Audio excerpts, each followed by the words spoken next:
On the morning of January 21, 2007, staff at the Alpenglow Ski Lodge in southwestern Colorado noticed that one of their rooms, Cabin 6B, tucked toward the far edge of the property, hadn't been vacated. Checkout was scheduled for 10 a.m., but no one had emerged by 11. Housekeeping knocked softly, then louder.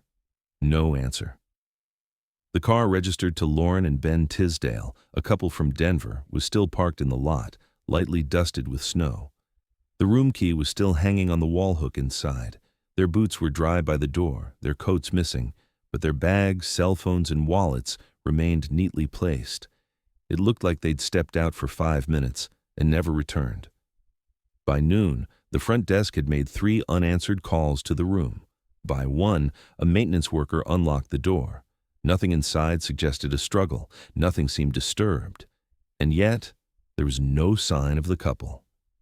Lauren and Ben had checked in on Friday evening, 2 days earlier. They were in their early 30s, both engineers, married 6 years, no children.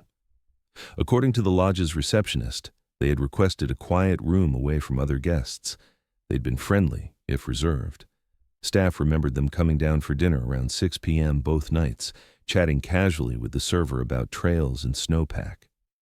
On Saturday evening, they shared a bottle of wine by the lodge fireplace before returning to their room. At 9:47 p.m., security camera footage captured the couple exiting the rear deck, bundled in coats and gloves. Lauren appeared to wave at someone off-camera. They turned left, heading down a small path that looped behind the property. That was the last confirmed sighting of either of them. When the sheriff's office was called later that afternoon, the initial assumption was that the couple had gone for a night hike and gotten turned around in the snow. It wasn't uncommon. The back trails weren't well lit, and the lodge sat at nearly 10,000 feet elevation, where weather could turn quickly. But temperatures had stayed above freezing that night.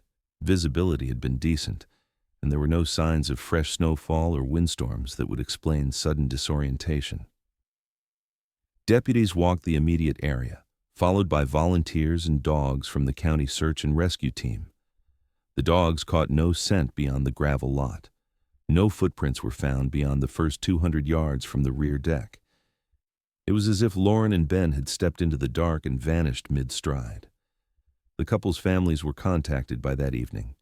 Lauren's younger sister, Erin, told investigators that Lauren had called her just hours before their disappearance, around 6:30 p.m., and mentioned nothing out of the ordinary.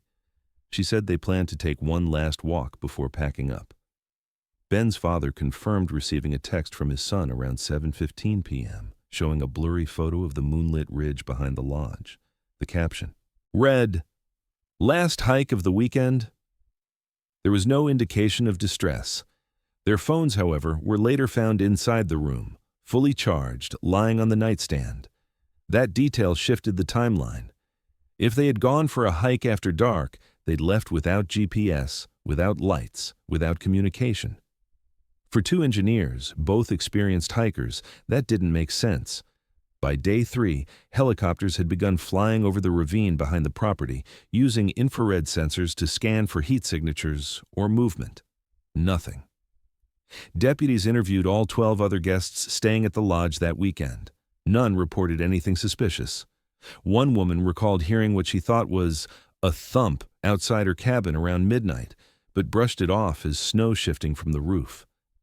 Staff reviewed the lodge's exterior cameras, but the only footage captured was the 9:47 p.m. clip of the couple walking off frame. The remaining angles were obstructed by trees or failed to capture the lower trails. The trail they had likely taken curved away from view within 30 seconds. On day 5, the search expanded to the wooded basin a half-mile south. It yielded no clothing, no signs of animals, no dropped objects. The Tisdales had seemingly left behind everything: IDs, room keys, passports, and disappeared without a trace. The story hit local news by the end of the week. Reporters descended on the lodge, interviewing guests and combing the trails themselves. Lauren's parents drove up from Boulder, Ben's from Santa Fe. The families held an emotional press conference at the sheriff's station, pleading for information. A $25,000 reward was offered, but with no leads, No evidence of foul play and no bodies. Speculation filled the silence. Authorities explored multiple possibilities. They considered the chance of a voluntary disappearance, an impulsive decision to run, start over. But there were no bank withdrawals, no ticket purchases, no confirmed sightings. The idea that they might have encountered wildlife was ruled unlikely. There were no blood traces, no clothing shreds, no struggle. Foul play couldn't be proven, and no one had motive. There was only the snow, the dark, and the missing time between the final wave and the missing persons report filed just hours later. 18 years later, that same security footage remains the last concrete piece of evidence. Lauren and Ben walk calmly out of frame, faces half lit by the lodge lantern. They don't look back. They don't appear afraid. They walk into the stillness, and the mountains take them. The case would eventually be shelved, then reopened, then shelved again. But in 2025, something buried in that mountain would finally begin to melt. The call to the sheriff's department didn't come until nearly 24 hours after Lauren and Ben were last seen. The delay wasn't negligence, at least not by intent. Heavy snowfall had hit the region overnight, and a TE secondary storm moved in early that Sunday morning, limiting communication and road access to the remote Alpenglow ski lodge. Power flickered on and off. Phones were unreliable. By the time a stable line was reached on Monday morning and the couple's disappearance officially reported, the trail they might have left behind was already buried beneath nearly 10 inches of fresh snow. Deputies from San Miguel County reached the lodge late that afternoon, but any hopes of following footprints or visible markers had vanished with the weather. The sheriff's department treated the case as a presumed lost hiker scenario in the beginning. It wasn't uncommon in that area. Tourists unfamiliar with altitude shifts or rapidly changing terrain sometimes underestimated how fast temperatures dropped or how long a twilight hike could take. Still, something about the early facts didn't sit right. The couple's room had been left undisturbed, their electronics untouched. They hadn't signed out with the lodge. No staff or guests had seen them return. But without signs of forced entry or blood, there was no reason, yet, to assume foul play. Standard procedure meant starting with the most plausible. They left voluntarily and didn't make it back. By Tuesday, the official search began. Search and rescue teams set up base just outside the lodge and fanned out in small groups, tracing the slope behind the property. But the snow was deep and inconsistent, clinging to dense pines and jagged outcrops, and the terrain gave little back. Avalanche risk was high in some pockets, and certain areas had to be avoided entirely. Cadaver dogs were brought in from Grand Junction, but they struggled in the new snow. One team lead noted that the scent trail appeared to start and stop within a 300-yard stretch behind the lodge's lower trail. Then, nothing. It was as if the air itself had swallowed it. Drones were deployed to map nearby ravines and shallow valleys, and thermal sensors swept the forested basin in widening arcs. There were no signatures, no heat sources, no abandoned clothing, no dropped flashlight or glove or sign that Lauren or Ben had even been in the woods. Helicopters followed later, widening the grid to several miles. One of the pilots, a veteran of the search team for 20 years, told reporters it was like looking for a whisper in a thunderstorm. The landscape was endless, and the snow was erasing more than it revealed. By Thursday, family members had arrived at the site. Lauren's parents flew in from Boulder, visibly shaken, wrapped in borrowed coats as they stood beside the sheriff for a press briefing.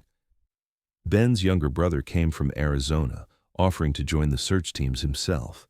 Reporters were already present by then, asking whether the couple had been fighting, whether foul play was possible, or whether they had staged a disappearance. Investigators shut that theory down quickly. Their vehicle, wallets, and phones had all been untouched. Surveillance footage from the rear deck showed no one else following them. The working theory remained: lost hikers, wrong turn, tragic outcome. But behind closed doors, the situation was already raising quiet questions. The Tisdales were experienced hikers. They had hiked in Glacier National Park the year prior, in terrain far more dangerous. They knew how to plan, pack, and stay aware, and no one could explain why they would leave at night without a flashlight, map, or phone. Their coats were gone, yes, but not their gear. No hiking poles, no emergency rations, not even a water bottle. For Lauren, who was known for her preparedness and caution, this was completely out of character. Teams searched for 6 straight days, working until late afternoon. Light gave out and returning at dawn. The wind howled through the upper trails, making communication difficult. One rescuer noted deep animal prints, likely elk or coyote, but nothing human. No articles of clothing, no signs of distress. Only white, heavy silence. Each day brought more frustration, more space covered, less hope. By the end of the first week, the active search was scaled back. Helicopters were grounded. Canine teams returned to their counties. The lodge returned to partial operation, but Cabin 6B remained cordoned off. Deputies continued canvassing locals, hoping for a passerby who might have seen something that night. A flash of movement, a scream, a fall. No one came forward. The surrounding cabins had been empty that weekend. The road to the ridge was closed due to snow. The couple had walked into darkness, and the mountain had made no sound in return. Families began asking for outside help. A private investigator was hired. Internet forums began compiling theories: secret caves, lodge secrets, remote kidnappings. Most were quickly dismissed by investigators, but the Tisdale's family clung to anything, even rumor, that gave them a direction. They weren't ready to say goodbye. They weren't ready to call it an accident. But with each day, the snow hardened, the terrain grew more treacherous, and the odds of survival dropped below 0. On the 10th day, the sheriff's department paused the formal search effort, shifting the case into a passive missing persons file. Patrols would continue. Tips would still be accepted. But without new leads, there was nowhere else to look. As the teams packed their gear and the lodge grew quiet again, a local deputy looked back at the mountain and said quietly, "They're still out there. Somewhere. But we're not going to find them until the mountain wants us to. It would take 18 more years before the mountain said a word." By mid-March 2007, the snow had begun to melt along the lower trails of the Alpenglow property, and with it, the urgency of the investigation thinned. Search crews were long gone. Cabin 6B was reopened for guests. The lodge manager repainted the back deck. Time moved forward, but for the families of Lauren and Ben Tisdale, nothing had moved at all. Their last known location remained unchanged, their car untouched, their bank accounts dormant. Months had passed and not a single new piece of evidence had surfaced. The sheriff's department, already stretched by a record winner, quietly moved the case from active to cold file. Officially, the couple was still missing. Unofficially, investigators had no more resources to offer. That vacuum of answers left space for speculation, and the internet filled it. Blogs, local message boards, and early Reddit threads began compiling timelines and photographs. Amateur sleuths mapped the surrounding trails, compared weather charts, and debated the strength of wildlife presence in the region. One popular theory suggested the couple had staged their disappearance, citing their stable finances, lack of children, and clean room as evidence they had planned a quiet vanishing act. A commenter claiming to be a former co-worker said Ben had once joked about moving to Patagonia. Another source mentioned Lauren had grown withdrawn in the months before the trip, like someone waiting for an escape. But their families refuted it all. The Tisdales had made dinner reservations for their return week. Their passports were found in a desk drawer at home. Lauren had just ordered new hiking boots online, boots that were still in the box when her sister found them. Other theories turned darker. Some speculated they'd stumbled onto something illegal in the woods, a drug operation, a backwoods hermit, a territorial squatter. A thread that gained traction in April cited a 1993 article about an unsolved assault case less than 10 miles from the lodge, involving a woman who had claimed she was chased through the snow by a man wearing camouflage and a mask. That suspect was never found. The timeline and geography didn't line up perfectly, but for the internet, it was close enough. Fear bred fiction. Fiction bred followers. Then there were the tunnels. In late May, a local podcast interviewed a former maintenance worker from the Alpenglow Lodge, a man in his 60s named Roger Dale, who had worked off and on at the property during the 1980s. Roger claimed that beneath the old section of the lodge, sealed off during renovations in 1995, were concrete-walled storage corridors dating back to Prohibition. According to him, the original owners had used them to run bootleg liquor down into town, and those passageways, though mostly filled in, still existed in part. Roger said he once opened a maintenance hatch behind the kitchen that led to a narrow crawl space, big enough for a man to get lost in. But when authorities followed up, they found no documentation, no blueprints showing tunnels. The new owners of the lodge dismissed Roger's claims as myth. The area had been reinforced and rebuilt more than a decade earlier.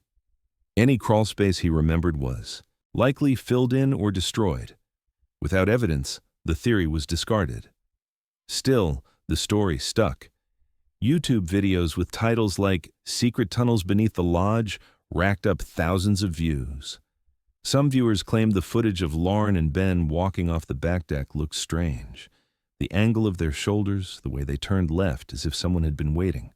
Others insisted there was a flash of movement behind them, in the trees. Investigators reviewed the footage again and again. They found nothing conclusive. The reality remained the same. They had walked out, and that was the end of the known trail. Throughout it all, Lauren's younger sister Erin kept calling the sheriff's department, once a week, every Wednesday morning. She documented every conversation in a journal. The entries were brief but consistent. April 4th. No new leads. Still waiting on weather break to search basin. May 9th. Detective said case may be moved to inactive. June 13th.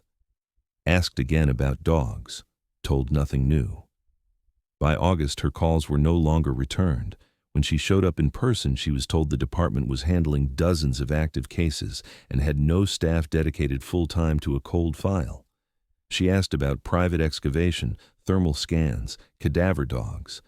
She was told the terrain was too unstable, liability issues, not recommended. In September 2007, 8 months after Lauren and Ben vanished, the county officially declared the Tisdales missing under presumed accidental death. The file was stamped, the report was signed, no memorial was held, no bodies were found, no trace of the couple had ever emerged from the vastness of snow and silence they disappeared into. And though the case was closed on paper, the mountain never gave an answer. Not yet. In June 2012, 5.5 years after Lauren and Ben Tisdale vanished from the Alpenglow Lodge, a pair of hikers climbing the lower southern ridge near Windrow Basin made a discovery that reignited the case. Roughly 2.5 miles from the lodge, at an elevation of just over 9,600 feet, they spotted what looked like a strip of bright blue fabric emerging from a thinning ice patch. Upon closer inspection, it was a scarf, partially frozen into the meltwater, tangled around a glove. One of the hikers took photos, marked the coordinates, and turned the items over to the nearest ranger station. The report made its way to the sheriff's office by the end of the week, and the Tisdale file, long buried in storage, was pulled out again. Initial analysis revealed the scarf's brand matched one that Lauren's sister recalled buying for her the previous Christmas. The glove, a lined thermal, was 1/2 of a pair purchased on the couple's REI registry 2 months before the trip. DNA testing confirmed trace biological matches to Lauren. The items had weather damage, but the fibers weren't degraded enough to suggest a decade of exposure. The snowpack in Ubidi. That area had likely shifted, meaning the objects had been preserved under layers of ice until recently. That also suggested the items weren't dropped where they were found, but had been carried there somehow, possibly by meltwater, possibly by animals, or possibly because someone moved them. A new search was organized within 2 weeks. A specialized cadaver dog unit from Utah joined local deputies, focusing on the elevation where the items had been discovered. Teams moved carefully, navigating old avalanche paths and unstable terrain.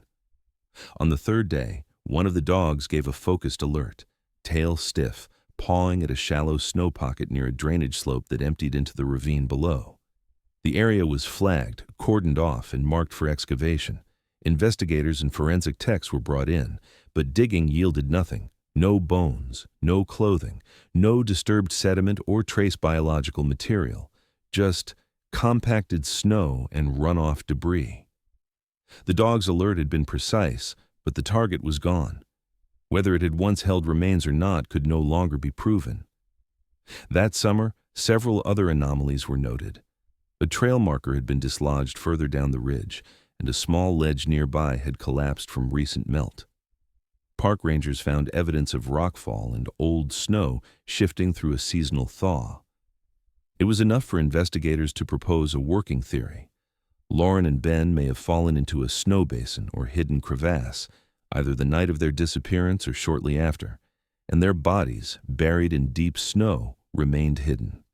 At some point during the freeze-thaw cycles of following winters, items of clothing had been pushed outward or pulled along animal paths. Scavenging behavior couldn't be ruled out. It was a plausible explanation, but it lacked the one thing that could confirm it: remains. The lodge, still operational in 2012, reopened dialogue with the sheriff's office. A new general manager had taken over the property and agreed to grant temporary access to search teams and geologists interested in mapping older portions of the slope behind the cabins. Drone scans resumed, radar imaging was attempted, and topographic comparisons were made using data from before and after the 2007 blizzards. But no significant voids or thermal inconsistencies were found. Nothing matched the energy the case had briefly stirred. Nothing suggested an active burial site or missed terrain feature. And interest, once again, faded.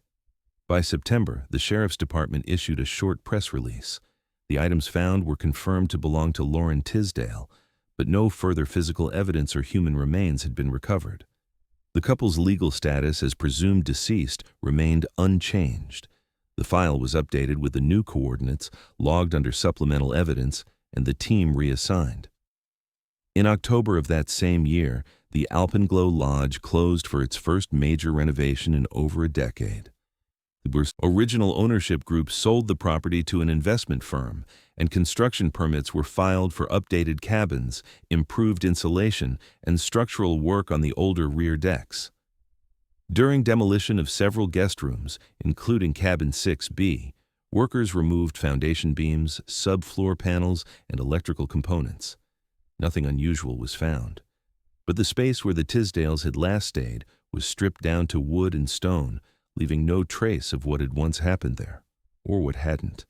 The renovations took 6 months. By the time the lodge reopened the following spring, the Tisdales' names were no longer mentioned by staff. Most of the employees from 2007 had moved on. Guests came and went, unaware that beneath the rebuilt deck and beneath the slope behind it, an open question still lingered. The scarf had been real. The glove had been hers. But whatever remained of the people who had worn them stayed hidden. No further tips came in, no bones surfaced during future melts, and the family, after years of emotional strain, stopped giving interviews. Erin Tisdale declined to speak to the press in 2013, citing exhaustion. "We gave it everything we had," she said in one email to a local paper. "If they're still out there, we'll wait. But we can't keep digging in snow that doesn't give anything back." It would be another decade before the mountain thawed again. This time, not with a scarf, but with something deeper, something the Avalanche had kept sealed for nearly 2 decades until the ice finally let go. In February of 2019, the Alpenglow Lodge officially reopened its doors after 7 years of closure and extensive renovations. The cabins had been rebuilt. The dining area expanded. New signage went up, and for the first time since 2012, winter reservations filled the books.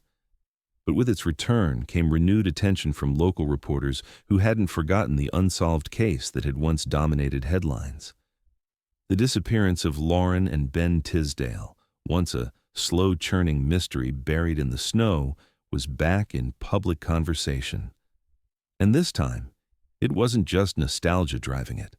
There were pieces that hadn't been followed up, details that had been filed away, dismissed, or lost in the shuffle of a case grown cold too soon. A reporter from the San Miguel Sentinel, following up on a feature about the lodge's history, reached out to the former general manager, Dennis Rayburn, who had been working the night the Tisdales vanished. Now in his late 70s and retired in Durango, Rayburn had rarely spoken publicly. But on the record, he shared a memory that didn't align with what had been previously known. On the couple's final night, just after 10 p.m., Rayburn said he'd stepped outside the staff entrance to smoke. He remembered hearing something unusual, a loud metallic slam, not like a door, but something heavier, followed seconds later by a woman's voice yelling from the direction of the lower deck. He described it as short, sharp, maybe just a name or a warning, but definite. He'd assumed it was guests being rowdy. He hadn't reported it at the time because nothing else seemed wrong. The snow was falling lightly, and the lodge was quiet. The next morning, the couple was gone. The detail, while vague, struck a nerve. When the original incident report was reviewed, there was no mention of any sound heard by staff. But a Freedom of Information Act request, filed by the reporter soon after the interview, turned up a supplemental log, not included in the final case summary, referencing a thud and possible shout reported by an unnamed employee during preliminary questioning. The note had been marked for follow-up. There was no documentation that it ever was. Lauren's sister, Erin, now married and living in Oregon, was sent the article. She hadn't spoken to press in over 5 years, but after confirming the FOIA findings herself, she reached back out to the sheriff's department. She asked why the sound had been dismissed, why no one had questioned the staff further. She wanted to know if the direction of that noise had ever been traced, if the snowpack near the lower deck had ever been disturbed, if anyone had thought to ask whether there was anything, a hatch, a grate, a covered pit, in the area that could account for a metallic sound. The department acknowledged the oversight. But after 12 years with no crime scene, no bodies, and no hard evidence, the case still lacked the criteria for full reactivation. The article gained traction regionally. True crime podcasts picked it up. The timeline was rehashed on forums, this time with a focus on that sound. Users began digging into archived building permits from the original lodge construction. One document from the early 1980s noted stormwater drainage systems beneath the deck, designed to channel runoff away from the foundation. Another, from 1993, referenced utility access points, sealed due to disuse. Neither had been included in the original investigation. It wasn't clear if they still existed or if they had ever been fully inspected during the initial search. A group of civilian investigators, former law enforcement and outdoor survivalists, requested access to the grounds. The new lodge management declined, citing insurance limitations and winter hazards. But in May, as the snow melted and the lodge prepared for summer guests, a private inspection was quietly permitted. The deck had been rebuilt, but surveyors noted a slight slope near the southern edge of the property where meltwater pooled unnaturally. Ground-penetrating radar revealed irregular subsurface density, possibly old fill material or structural remnants. The team submitted their findings to the county, urging further review. No excavation was authorized. In June, Erin submitted a formal petition to reopen the investigation, citing new evidence and procedural gaps in the original case. She included sworn statements, radar images, and expert analysis, suggesting the possibility of concealed space or forgotten infrastructure behind or beneath the original lodge site. The petition drew over 30,000 signatures. It was reviewed by a deputy DA, but without a judge's order or new physical evidence, the sheriff's office lacked the jurisdiction to dig.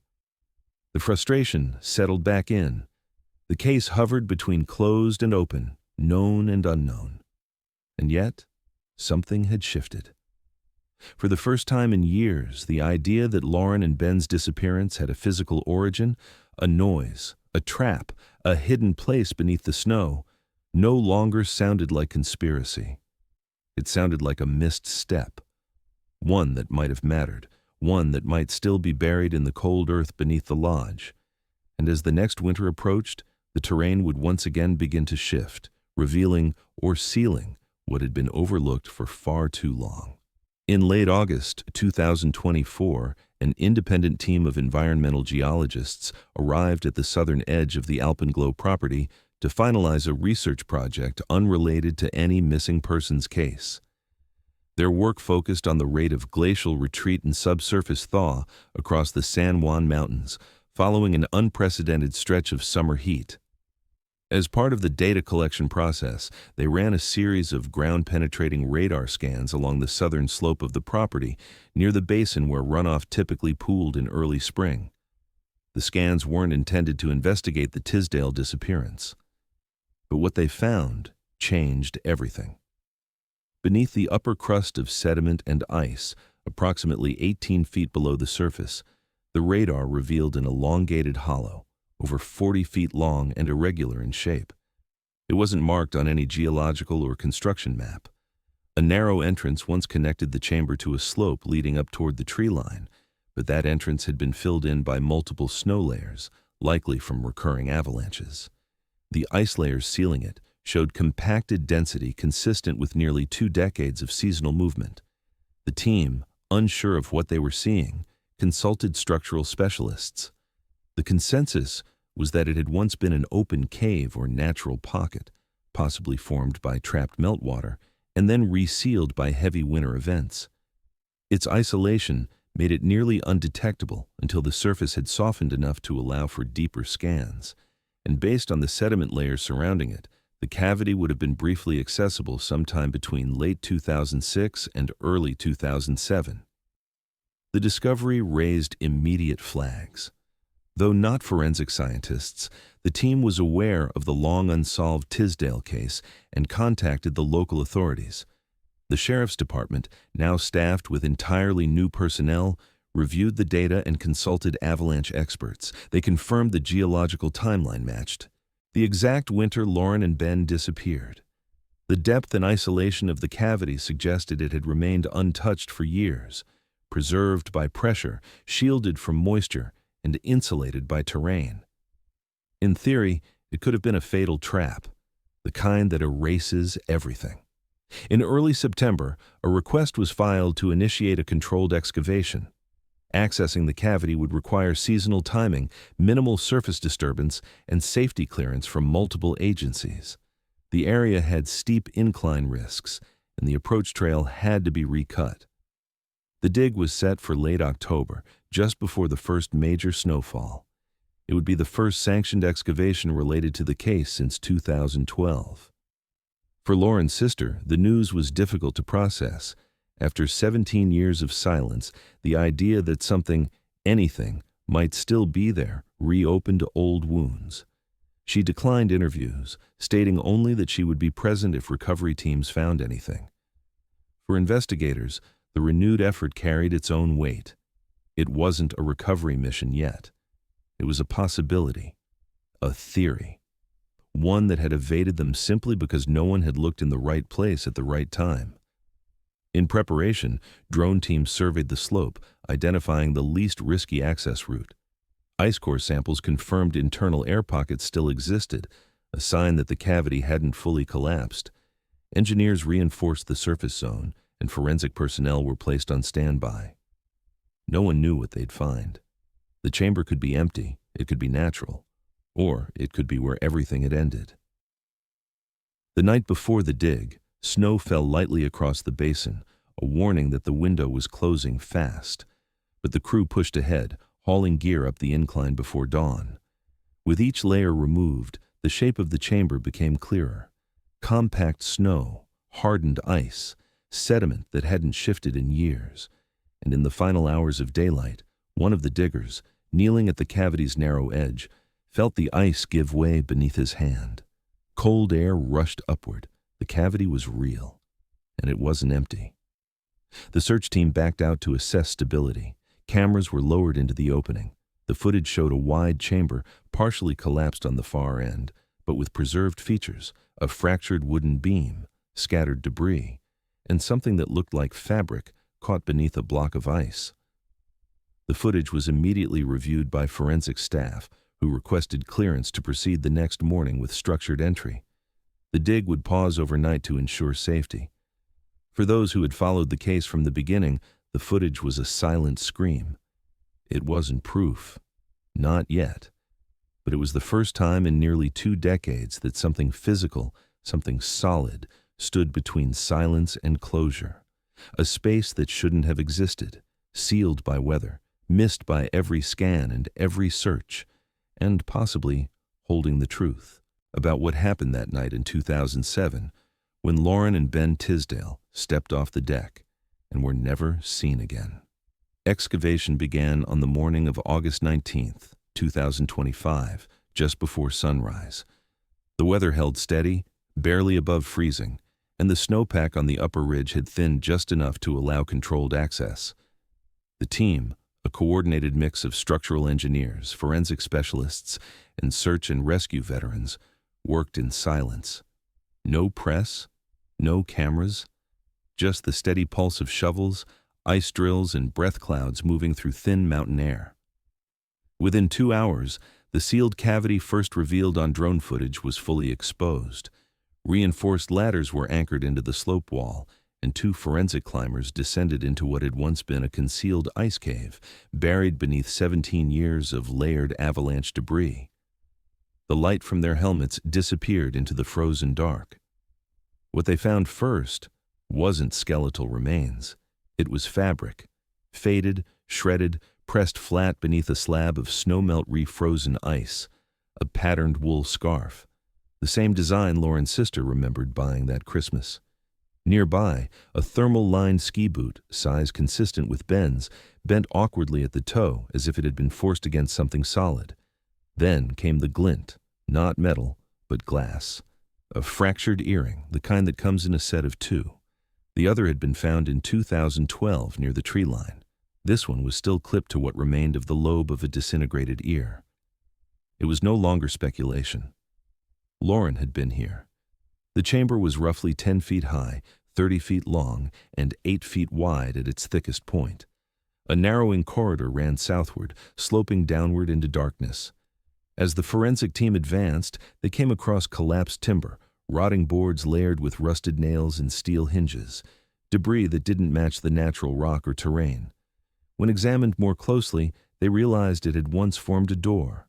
Not a surface-level entrance, but a trap door. Angled, thick, and reinforced, and old. A structure not carved by nature, but deliberately sealed, likely decades ago, and forgotten under generations of snowfall. Beyond the door's remains was something even more unexpected, a secondary chamber, colder and deeper, partially sealed by ice but still navigable. The walls here weren't rock or snow, they were concrete, weathered, chipped, but clearly human-made. What had once been a storage substructure, possibly a Cold War-era installation or remnant of a forgotten expansion, had been swallowed by the mountain, preserved in silence. And in the far corner, against a sloped wall of frost-covered pipework, they found what they'd been looking for. A single bone. Tibia. Human. Clean, light-colored, partially exposed from beneath a torn section of clothing. Forensic documentation began immediately. More bones were discovered beneath the clothing along with a watch. The time had frozen. Literally. Its gears corroded from cold, the glass cracked but intact.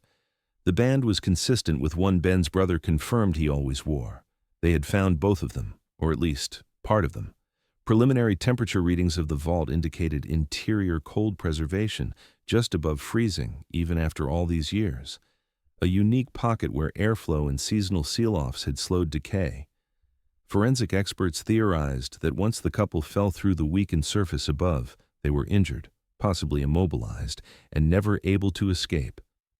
The collapsed trap door, later sealed by avalanches, would have cut off any path back.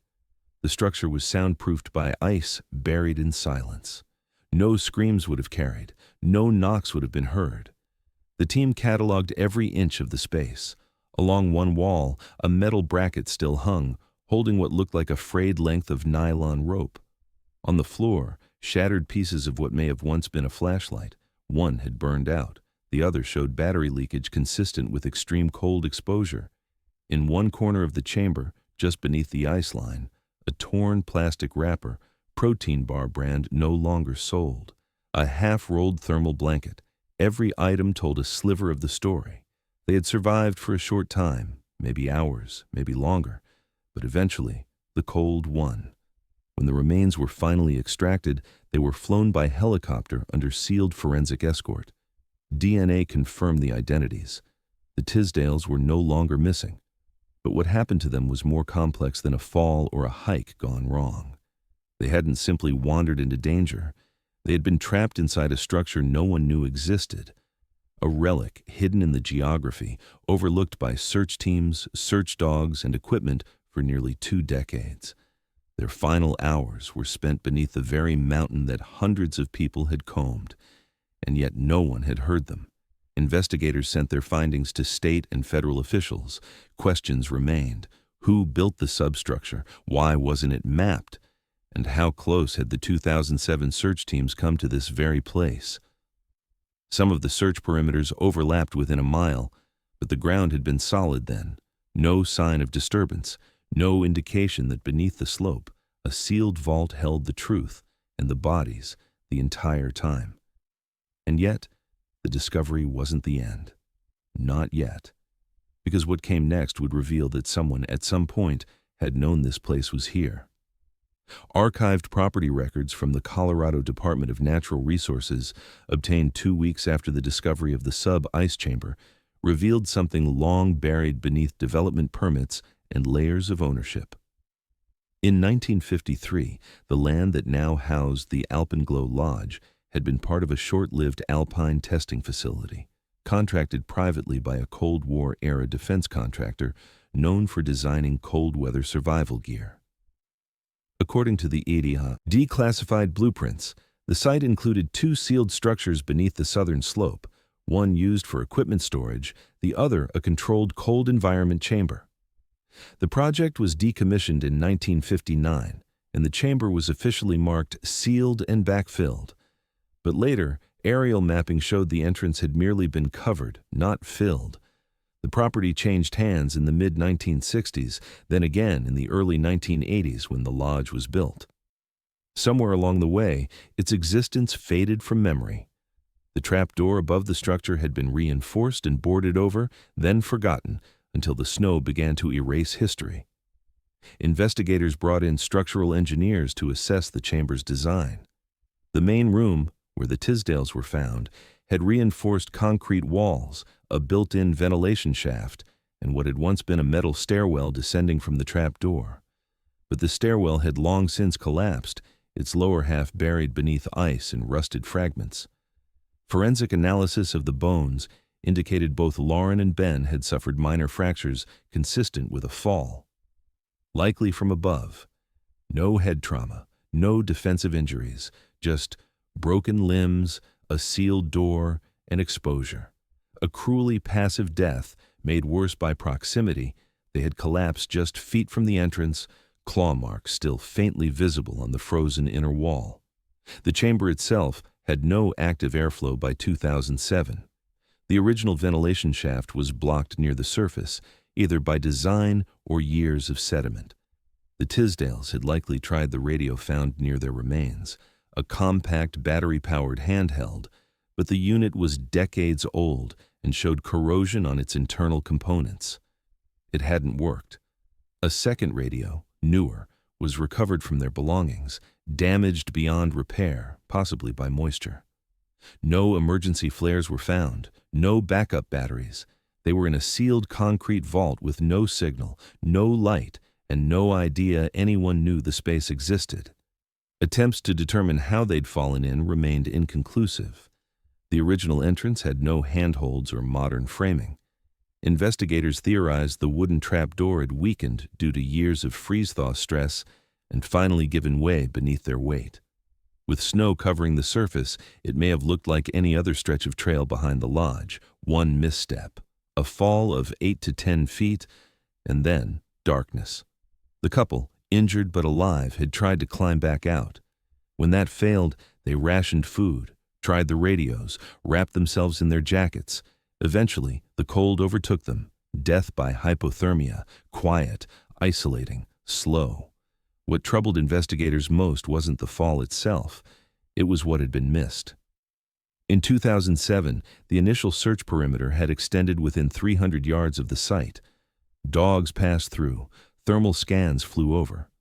But the snowpack that year had been thick, layered with ice, and the trap door sealed tight. From the outside, no sound would have carried. And unless someone had known exactly where to look, or known the chamber even existed, it would have been indistinguishable from the terrain around it. For years, the mountain had concealed the truth, until warming temperatures and chance revealed it again.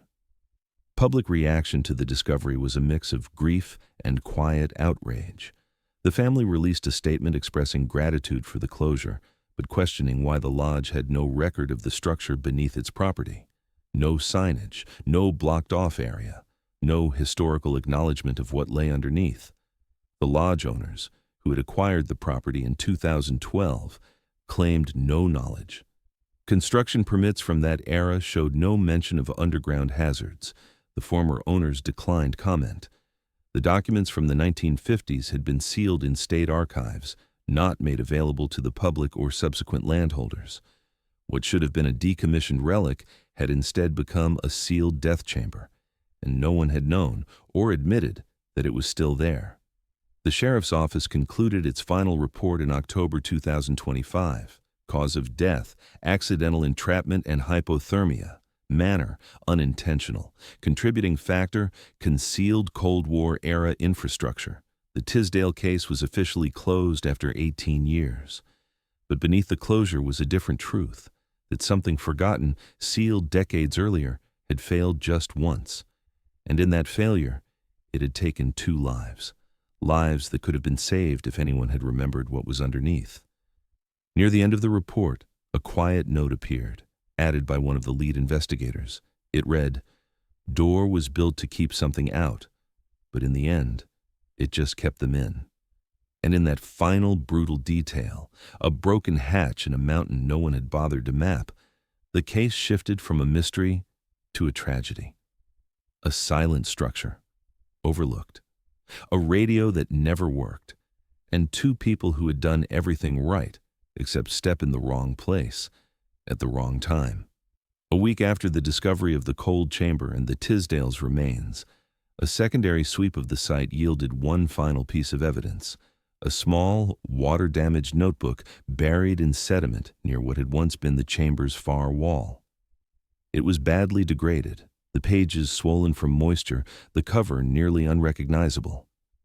Most of the writing had blurred into illegibility, but 2 pages, partially preserved near the center, were recovered and dried in a controlled environment.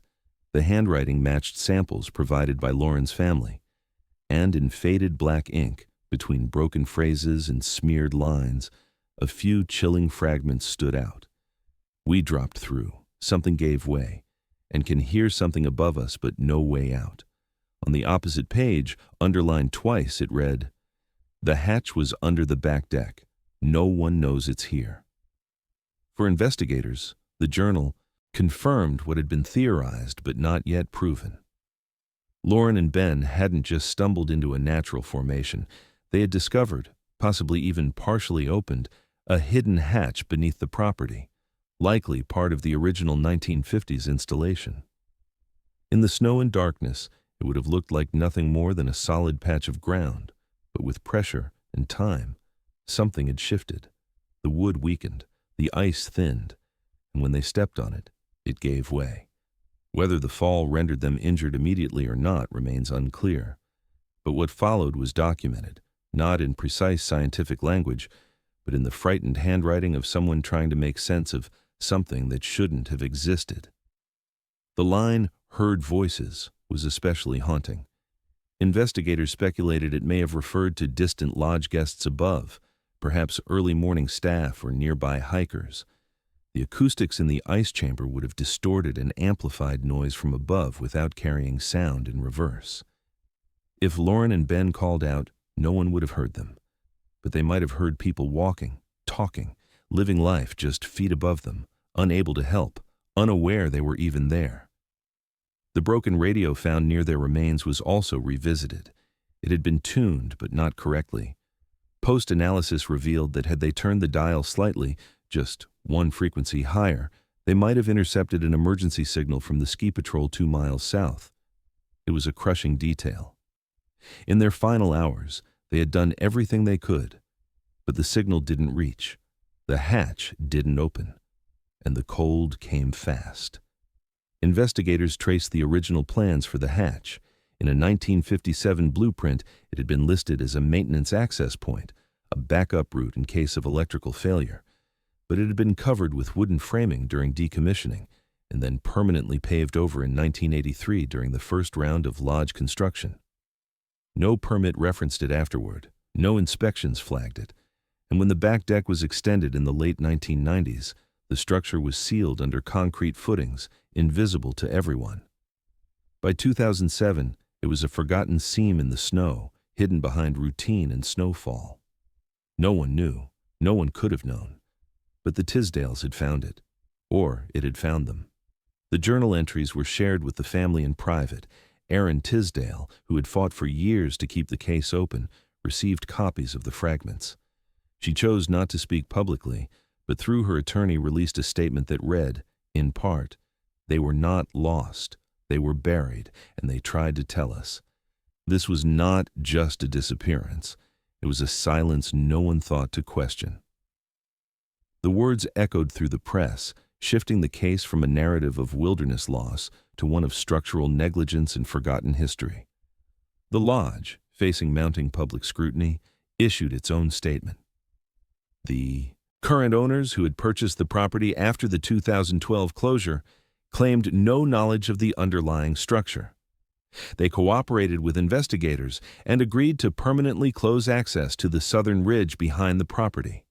A plaque would later be installed near the new deck. It read only, "In memory of those never truly gone, only hidden. Lauren and Ben Tisdale, 2007. In the final case summary, filed in December 2025, the last paragraph made clear what the couple had endured. The words were plain, but devastating. Victims were likely conscious for multiple hours after entrapment. Death due to environmental exposure, no evidence of trauma. Radio incomplete, hatch structurally compromised, structural diagram absent from all post-1980 site records, death ruled accidental secondary cause, historical oversight." In the end, it wasn't nature that killed them. It wasn't misadventure. It was something built long ago, paved over, and forgotten. And in trying to survive, in trying to make their voices heard through freezing walls, they left behind one fragile truth. They had found the door. They just couldn't open it again. In early November 2025, nearly 18 years after Lauren and Ben Tisdale vanished without a trace from the snowy edge of the Alpenglow Lodge, their remains were finally returned home.